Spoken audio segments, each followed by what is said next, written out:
At the end of one of the city's oldest streets, there is a stone building that no one walks past in a hurry. At night, weak yellow lights glow from its windows, the only sign that something inside is still awake. Those lights tell you that someone is still on duty. I remember the first day I stood in front of its door. The massive dark oak door did not feel like an entrance. It felt like a boundary. When you reach for the knocker, you do not only feel the cold metal in your hand, you feel the weight of the past. And when the door opens and you step inside, the world changes. The smell comes first. The dry, slightly sweet scent of old book pages mixes with the heavy warmth of aged wood. There is also something else, something faint and difficult to name, as if something once happened here and left behind a trace that can no longer be seen, but can still be felt. Almost the entire building is made of wood. The stairs, the shelves, the railings, they should creak with every step. But under my feet, they never make a sound. I have worked the night shift here for 10 years. During the day, the building is crowded. At night, it shows its true face. The shelves seem taller, the ceiling darker, and the shadows deeper. I walk between the shelves, find books that were placed in the wrong spot, and return them to where they belong. There is no rush in this job. Books do not like hurry. Sometimes I whisper to them, "Go back to your place," I say softly. And every time I find the right empty space waiting. I know the rhythm of this building. I know which window trembles at which hour and which lamp flickers at which minute. Still, there are moments when I feel that not everything here is under my control.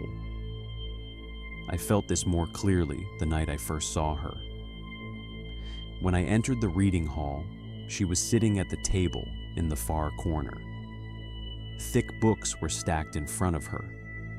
The light fell directly on her table, leaving the rest of the hall in shadow. "These books are very heavy," I said quietly. "You'll need a long night to finish them." She looked up and smiled. "Maybe weeks," she said, "but time passes faster here." Her name was Daphne. She studied at the city university, even though the campus was far from this place. "Why don't you go to the modern library there?" I asked her one night. "It's brighter, warmer." Daphne shook her head slowly. "It's too noisy there," she said. "This place feels like it protects me. The light is always adjusted perfectly. My table is always clean. When I step behind that door, I feel safe." Then she looked directly into my eyes and added, "I am never alone here." That sentence stayed with me. The nights continued like this. Daphne always chose the same table. Sometimes she wrote for hours. Sometimes she simply stared at the shelves, as if she were listening to something hidden inside the darkness. One night, I finally asked, "Do you see something?" "No," she answered softly. "It's just, sometimes the silence changes." That night, the hall felt warmer than usual. Maybe the ventilation was not working, or maybe I only imagined it. Everything changed with the vibration of a phone. Daphne's phone buzzed on the table. She looked at the screen, and her face suddenly turned pale. "Hello?" she said. There was a long pause. Then she whispered, "I'm coming. Right away." She quickly gathered her books and took her bag. For a brief moment, she looked at me, as if she wanted to say something, but no words came. Then she left. The door closed behind her, and the hall returned to silence. But something remained on the table, a small diary with a dark blue cover. At first, I did not touch it. Then, with a feeling I could not explain, I reached for it and opened it. I saw him again, it said. He walks between the shelves. There are no footsteps, but the silence changes. I swallowed and turned the page. The light becomes more yellow where he stands. He has no shadow.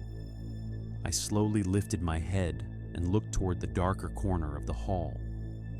On the next page, she wrote, "My father died before I was born. My mother says he was very brave. Everyone says that, but I see him here." My chest tightened. I continued reading. "Tonight I spoke to him. I asked his name. I heard him say, 'Adam.' He is my father, just like in the photographs, young, calm, and very handsome. But not as alive as in the pictures. His face is a little more pale, as if the light does not fully touch him. He smiles, but the smile does not reach his eyes. When he looks at me, he feels very close and impossibly far at the same time." My fingers began to tremble. The next lines were written more quickly, almost uneven. "Sometimes I see him near the door, as if he wants to go outside, but he shouldn't." Below that, she wrote the reason. "When my mother tells the story, she always says the same thing. That night, everyone got out, but my father went back inside, upstairs, for the books. Then the building caught fire." The moment I read those words, memory returned like heat against my skin. Heat, smoke, the burning in my throat, the sound of wood cracking, and me running upstairs instead of toward the door. For a brief second, a heavy smell filled the hall. The smell I had known for years, but never allowed myself to name. Burned wood. I had not made it out that night. Or maybe I had never truly tried. I looked at the massive oak door, standing silently in the darkness. Daphne was right. I was not guarding this place. I had stayed here. And if one day I open that door, maybe the building will remember what was left unfinished. Maybe the flames never truly went out. A soft cracking sound came from somewhere between the shelves. For the first time in 10 years, the wood creaked under my feet. And in the deep silence of the library, I heard it clearly. The shift is not over. I start my shifts the same way every night. I unlock the door, flip the sign, and listen to the neon outside buzz without pause. The diner sits alone on a desert highway, miles from anything that feels awake. Inside, the lights are warm but tired, and the air smells like old coffee. I wipe the counter, restock creamers, and let the clock crawl. I am the night waitress, and I am not the jumpy type. I have dealt with drunks, storms, and people who try to test a woman working alone. Fear wastes time. Routine saves it. I know every sound in this building, and I like clear lines and clear rules. After 2 in the morning, the customers are not always human. I say that like I am talking about truckers and tourists, because for me, it is just the late crowd. Some look almost normal until you notice one wrong detail, a shadow that bends the wrong way, hands that never warm up around the mug. They come in, they order, they pay, they leave. The diner stays neutral. That is the deal. The rules keep it neutral. No one comes behind the counter unless I invite them. No one gets served unless they ask. No one stays without paying. No one says my full name. These rules are not written down, but everybody who matters knows them, and I enforce them like any other policy. That night I was tired in a way I did not want to admit. My feet hurt, my shoulders were tight, and my head kept circling a small argument I had earlier with someone I cared about. It ended with silence, and silence is heavy when you work alone. I told myself I would deal with it after sunrise. The door chime rang once, sharp and clean. I looked up and saw an empty doorway.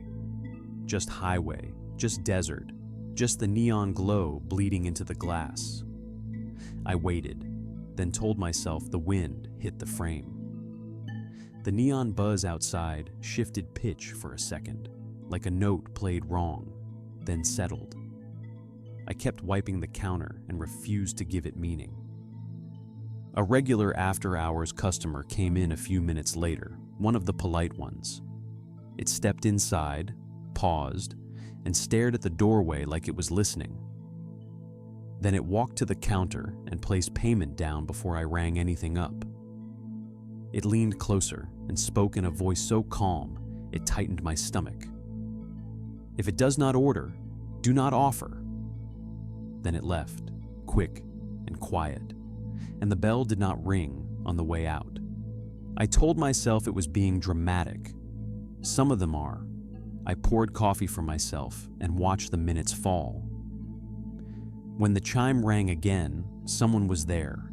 It walked in slowly, like it had nowhere else to be. At first, it looked like a normal person, tall, plain clothes, nothing that screamed danger. Then I noticed it did not blink. It stopped just inside the doorway and stood completely still. I kept my voice flat and professional. "Seat yourself if you are dining." No response. I waited, then tried again. Slower. Still nothing. It did not scan the room. It did not look at the menu. It was refusing the basic shape of a customer. The diner felt tighter with it there. I kept moving because stopping would mean thinking. I wiped a clean spot that was already clean. I watched it in reflections. The pie case glass, the dark screen of the jukebox. When I looked straight at it, it stayed still. When I looked away, the pressure in the room shifted, like a soft step on carpet that makes no sound. One other customer came in, poured their own money onto the counter, and left before finishing their drink. They never do that. They did not look at the doorway, and they did not look at me. They acted like pretending was safer than speaking. I checked my phone behind the counter. Full signal, no connection. I tried again, same result. I walked to the back door and checked the lock. It was locked, but the chain hung at a slightly different angle than I remembered. I stared at it until my eyes hurt, then went back out front and told myself I was tired. That was all. The thing was still near the doorway, and yet it felt closer, not in distance, in ownership. The warning repeated in my head. If it does not order, do not offer. Offering is a kind of opening. I did not ask what it wanted. I stayed in my rules. I focused on the oldest rule I know, the one that makes this place a sanctuary. The diner can hold anything as long as it stays a transaction. If I could force it into the role of a customer, even for a moment, the boundary would notice it, and the rules would snap back into place. I took a clean mug and set it on the customer side, right where I always set an order. I poured black coffee, steady and careful. I slid it forward and said, "Coffee, $2. Then I turned and rang it up. The keys clicked loud in the tight air. I opened the drawer and shut it hard, like a gavel. For a few seconds, nothing changed. Then the neon buzz outside rose in pitch, and the overhead light above the doorway flickered. The thing moved without walking. One moment it was at the threshold. The next it was closer to the counter, in the space between booths. It was still, but now I could see what it was watching. Not me. The small gate behind the counter. The opening only I use. My mouth went dry. I looked down at the gate and saw a faint smear on the inside edge, like someone had brushed it from the wrong side. The latch was still closed. Nobody should have been able to touch it. The realization was simple and awful.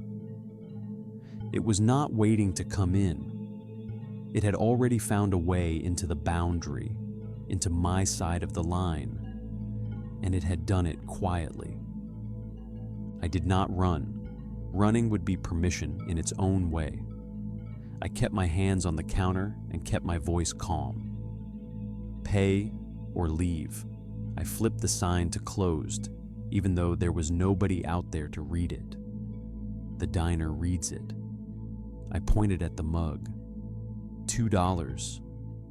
It did not speak. It did not blink. It stood close enough that the air felt like a freezer. I felt the urge to offer a refill, to act polite, and I did not. I held the line with the only tools I had, rules and routine. I took $2 from my own tips and set them beside the mug. I made the transaction complete, even if I was paying myself. Then I said the closing words I rarely say out loud. Paid and done. I slammed the register drawer again, and the sound cut through the diner like a door locking. The building reacted. The fan squeaked once. The neon buzz steadied. The air near the counter tightened, not around me, but around the thing. It resisted, silent and stubborn, and then it shifted backward like a tide being pulled. The bell above the door rang once on its own, sharp and final. The door opened outward by itself, and the dark outside seemed to take what did not belong. The door shut. The chime did not ring. The diner kept humming like nothing happened. I stood there until my legs stopped shaking, and only then did I breathe like a normal person. When my phone finally connected, I called the county line and said there had been a trespasser. I did not say more because there was nothing I could prove. By sunrise, the world looked normal again, which almost felt worse. One booth felt colder than the others, like it kept a memory. I kept catching my reflection in the pie case and thinking it lagged by half a second. I checked the back door chain again, and told myself to stop. Then the door chime rang the normal way. An ordinary truck driver walked in, shoulders slumped, eyes red, face human in the plainest sense. "Morning. Coffee?" he asked. I poured it and set it down like I always do. He paid, thanked me, and drank like it mattered. I smiled and worked like nothing happened, because that is what keeps a place like this alive. Still, when the bell above the door went quiet, I did not trust the quiet, and when the neon outside buzzed, I listened for the moment it might change pitch again. I took the morgue shift because it was the quietest corner of the hospital, and I needed quiet more than I needed sleep.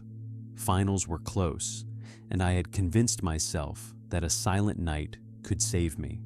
Down on the second sub-basement level, there were no families, no crowded hallways, no small talk.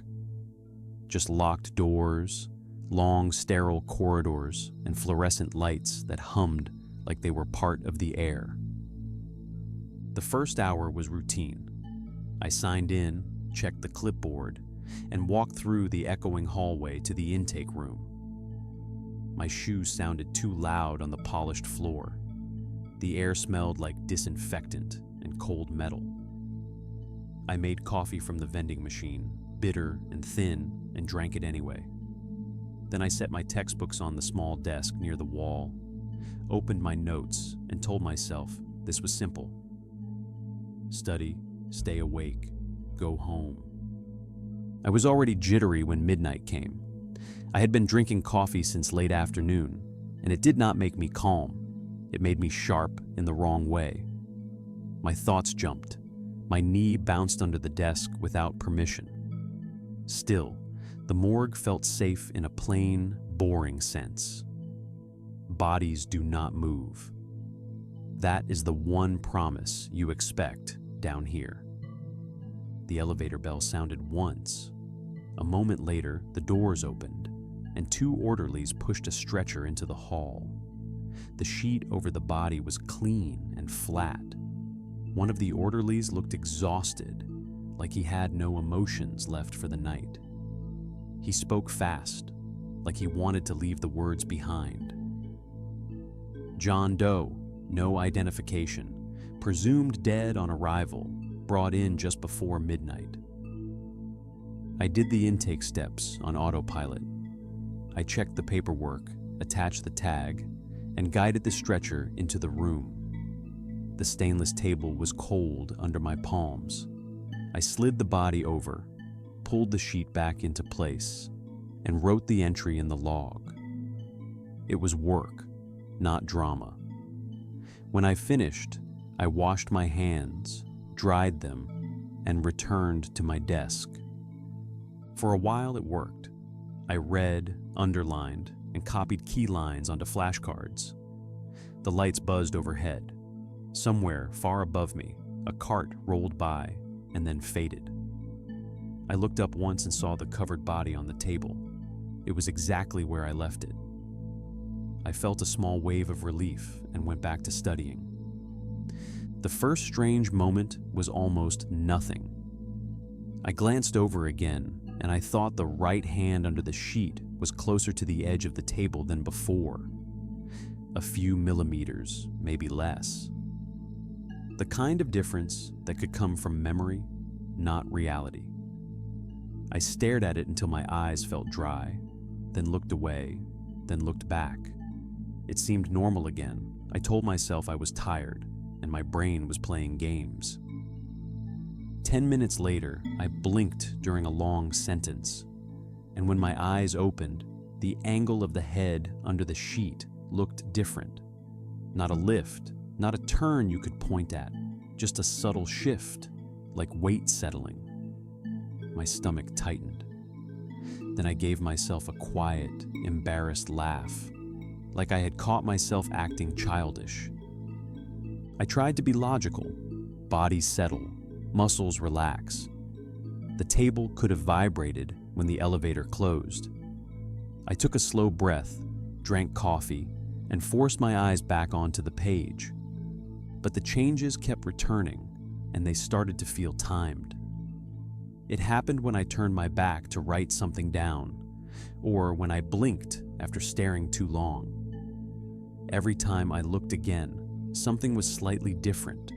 A new crease in the sheet, a shoulder line that looked sharper, a finger shape that seemed to have curled. It was never enough to prove anything, and that kept me trapped inside my own arguments. I began doing small checks without admitting why. I placed a pen on the floor near the table leg as a reference point. I angled my chair so the table sat in the edge of my vision. I took a photo on my phone, then another, then told myself to stop. The pictures looked almost identical, and that almost felt like an insult. If it was real, it was too subtle for the camera. If it was in my head, it was too consistent to ignore. The fluorescent lights flickered once, just a brief dip in brightness. It made me blink hard. When I looked back, the sheet had a fresh crease near the chest, as if something beneath it had expanded and then settled. I held my breath and waited for another shift. Nothing happened. The room stayed quiet, and my heartbeat sounded too loud in my ears. I told myself the simplest explanation: sleep deprivation, caffeine, stress. I told myself I had chosen this shift to study, and now I was wasting it on fear. Still, my attention kept sliding back to the table like it was being pulled. I found myself holding my eyes open too long, trying to win by refusing to blink. Tears gathered, my vision blurred. I pressed my nails into my palm to stay grounded and counted slow breaths. Then I noticed what finally made it worse. The posture was not random. It was orienting. The head under the sheet had turned, little by little, toward where I sat. The hand had shifted, little by little, toward the side closest to my desk. The thought was ridiculous, but it fit the pattern too well. It felt like a game where the only move it needed was patience, and the only weakness it needed was my blinking. I stood up and walked to the table. My legs felt stiff. Up close, everything looked ordinary. Clean sheet, still outline, human shape. I checked the tag again, as if the name could change. John Doe. No story, no context, no reason for my fear. I leaned in and listened. Silence. I held my hand near the chest without touching, waiting to feel any hint of air. Nothing. For a moment, a sharp relief cut through me, and I almost believed I had imagined the whole night. Then my eyes burned and I blinked. When my eyes opened, the chest rose. A deep inhale, slow and full, like someone surfacing from underwater. The sheet lifted with it. Then the eyes opened under the edge of the fabric, wet and focused, and I felt the room shrink around me. In my head, the explanation tried to arrive. A rare neurological condition, catalepsy. A person who looked dead but was not. A problem that demanded help, not panic. But my fear was already too far ahead of my reasoning. All I could think was that I had been watching a person for hours, and the person had been watching me back in tiny increments. A sound broke out of me, and then I was screaming. I stumbled away from the table, hit the edge of my desk, and fumbled my phone. I ran out of the room into the corridor toward the elevator, my footsteps slapping the floor and echoing like they belonged to someone else. I did not stop to call properly. I did not stop to explain. I just fled the basement level like it was closing in. Later, people told me different versions. One nurse said there had been no John Doe brought down that night. Another said there was, and that the person woke up and staff handled it. Someone else said I was found in the hallway, shaking, repeating the same sentence again and again. I asked about security footage. Then I changed my mind. Then I asked again. In the end, I did not watch it. Even now, I cannot tell you what was true. I can only tell you what my body remembers. The fluorescent hum felt like pressure. Blinking felt like risk. A few millimeters felt like a mile. I finished my exams, but I never took another quiet shift down there. Some nights, when my eyes get dry from reading, I catch myself holding them open too long, and I feel that old fear rise, calm on the surface and endless underneath. That was the night my mind stopped feeling like a safe place. I took the night watch job at the Natural History Museum because I wanted distance from people and from myself. The building sits outside the city, old stone and Gothic arches behind wet trees and an empty parking lot. Fog hangs around it like a habit. Rain never fully stops. It taps the roof until you forget it. Then it hits harder and reminds you that you are alone. My work is dull on purpose. I check locks, I walk the same routes, I log temperatures and humidity. I watch camera feeds that show empty halls. I like details because details do not ask questions. They do not ask about the mistake I made years ago, the one I keep sealed behind calm routines and quiet nights. Most shifts feel like a controlled box. Glass cases, labeled fossils, silent dioramas, the smell of dust and disinfectant. I eat a cold sandwich at the security desk, drink bitter coffee, straighten crooked signs, then patrol again. It is a life that fits my need to stay unseen. That night, near the end of my first basement patrol, I found something that did not fit.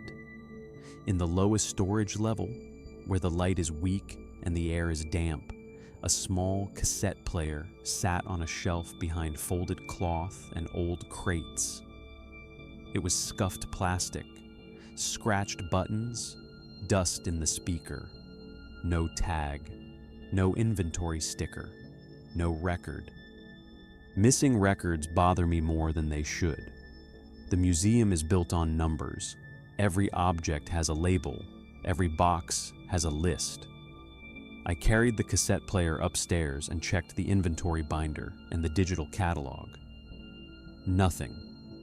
I told myself it was an old staff device left behind. I set it on the corner of my desk beside the logbook and went back to work. Just after midnight, I heard a click, then a soft whir, like tiny wheels turning. The cassette player was playing. I stared at it, annoyed first, then uneasy. Old electronics fail, buttons stick, buildings surge. I reached for it, and a whisper came through the speaker. It was a voice, low and close, like someone speaking with their lips near a microphone. At first the words were blurred under the rain and the vent hum. Then I caught a clear line. "Do you know what you are guarding?" My fingers hovered above the stop button. I told myself it was a prank tape. Still, I listened. The whisper spoke about the museum, as if it knew the building from inside. It mentioned the mineral hall, not the display, but the hand that switched labels after a donation. It spoke of old staff photos upstairs, and it said things those faces would never want repeated. I pressed stop. The tape kept playing. I pulled the batteries out. The whisper continued, softer, but still there. I locked the cassette player in a desk drawer and turned the key. For a few minutes, there was only rain. Then, while I wrote a humidity reading, the whisper returned through the wood, as if my attention had opened a door. The next hour became a careful game. When I focused on my work, the tape started. When I tried to ignore it, the words sharpened. The fluorescent lights flickered once, just enough to force a blink. When my eyes opened, the whisper felt closer, like it had stepped forward without moving. I told myself the sound was stress inside my head. I unlocked the drawer and held the cassette player because I needed something solid. The plastic was real in my hands. The play button was pressed in again. I took it with me on patrol, thinking I could control where I heard it. I walked past the dinosaur hall, past the taxidermy cases, past a meteorite display. The whisper changed as I moved. Near the animals, it spoke about the hands that prepared them, the small cruelties hidden under careful stitching. Near the meteorite, it spoke about a lab accident and a report rewritten, about a man who never came back upstairs. It was never loud. It never threatened me. That was the violation. It made the museum feel awake, and it made my safe routine feel watched. By 2 a.m, silence stopped feeling neutral. Silence felt like someone standing just behind you, not touching you, only waiting for you to turn. I tried one last test. I left the cassette player at the desk and walked down the hall, around a corner, out of sight. I counted to 30 and came back. It was playing. I had not heard the click from the corridor. It started without needing sound, as if it only needed my absence. Then the whisper shifted. It stopped naming other people. It began describing me. "It is always the same route," it said. "You check the west door twice. You do not watch the camera frame with the broken timestamp. You prefer numbers because they do not look back." My throat went dry. No co-worker knew those habits. The voice continued, calm and intimate. "You came here to avoid faces. You came here because you think stone walls can hold a secret."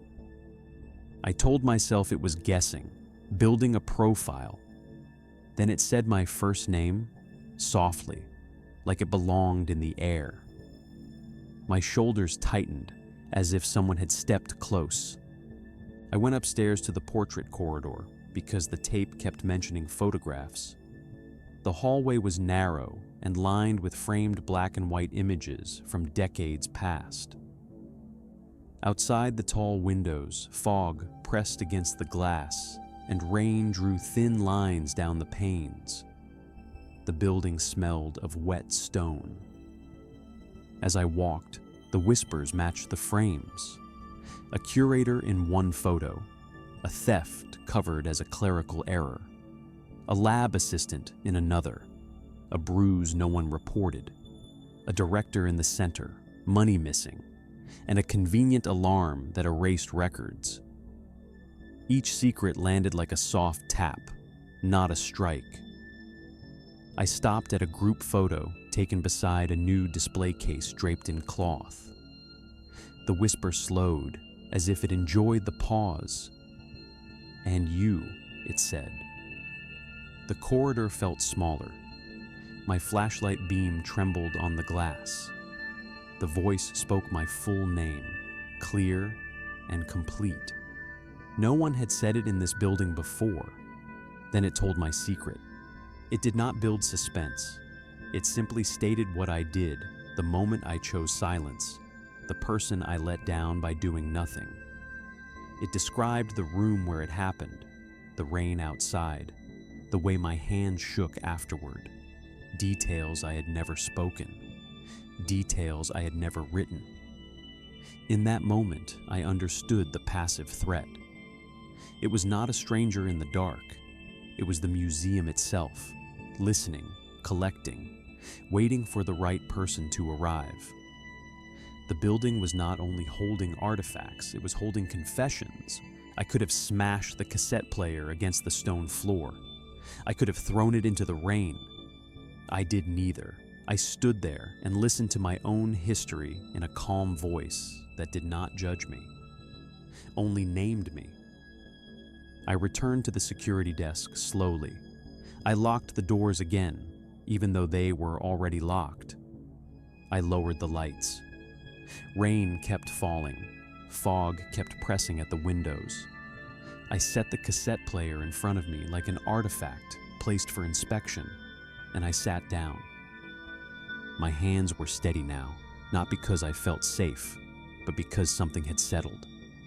The tape whispered again, softer, almost kind, and returned to fossils and stones and faces behind glass.